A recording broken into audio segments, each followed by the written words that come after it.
दफ़ो मो रोड बंद कयो त दिल चांडे डीएसपी त मूंसां वाइदो कयो त 17 तारीख़ ते तव्हांखे पंहिंजो साईं मिली वेंदो।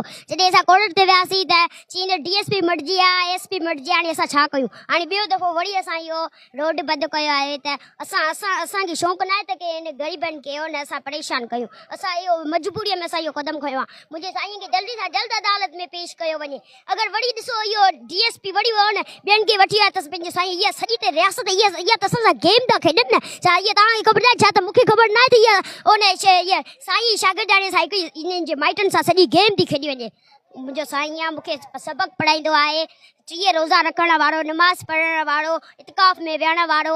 मुंहिंजे साईं खां जल्द सां जल्द अदालत में पेश कयो वञे। मां रोड तां कोन उथंदीसांव, भले हाणे ॿ ॾींहं थी वञे, 3 ॾींहं थी वञे, 4 ॾींहं थी वञे, 5 ॾींहं थी भई केतिरा ॾींहं थी वञे, मां हिते रोज़ा रखंदुसि, मां हिते रोज़ा खोलींदुसि, मां हिते ईदूं बि कंदुसि जेसि ताईं न मूंखे पंहिंजो साईं मिलियो।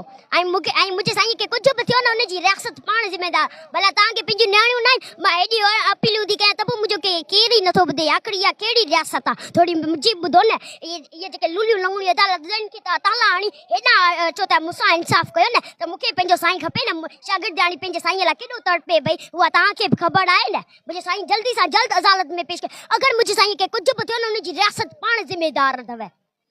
असां छा गुरू था? हा कोन खोलंदा। असां छा गुरू था? तूं कीअं न ॾींदे? तुंहिंजो पीउ बि ॾींदो, तुंहिंजी माउ बि ॾींदी, तो कबड़ी वठंदासीं। ही दहशत गर्दी माण्हुनि खे कंबण, शाहरुख सिंधीअ खे बेगुनाह खे तूं कीअं न ॾींदे? तुंहिंजो पीउ बि ॾींदो, तुंहिंजी माउ बि ॾींदी, तो कबड़ी वठंदासीं।